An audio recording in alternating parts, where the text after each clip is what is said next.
Telefonisuhtlus on üks verbaalse suhtlemise viisidest ning tänapäeval üks kõige kiiremini kasvavaid suhtlemisviise. Telefoni teel tuleb teha niisama kvaliteetset tööd, kui klientidega silmast silma suhtleda. Teie hääl peab olema reibas, hääletoon sõbralikud, viisakas, kontrollitud ja positiivne iga kõne jaoks kuni tööpäeva lõpuni. Mõningad reeglid, mida tuleks järgida telefoni suhtlemisel. Kui telefon heliseb, ei tohi vastata liiga kiiresti ega lasta ka liiga kaua oodata. 3 helinat peetakse optimaalseks, mille järel tõstetakse toru. Tõstnud telefonitoru, öelge oma töökoht, nimi, tervitage helistajat ja pakkuge oma abi.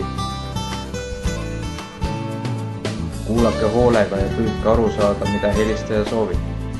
Pange kirja helistaja nimi ja lühidalt peamised vestlusmomendid. Hoidke alati kirjutusvahendid telefoni ligituses. Samuti vajaminev informatsioon, juhendid ja hinnakirjad, mida tavaliselt loeb kõige enam telefoni küsimuste vastamiseks.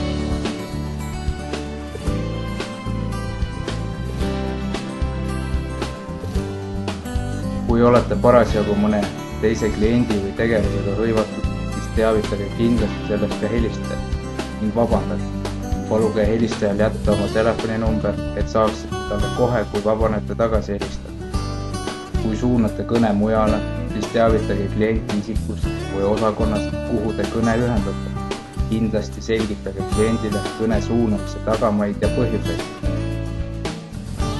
Kui panete helistaja ootele, siis kontrollige iga natukese aja tagant, kas ta on veel ootel.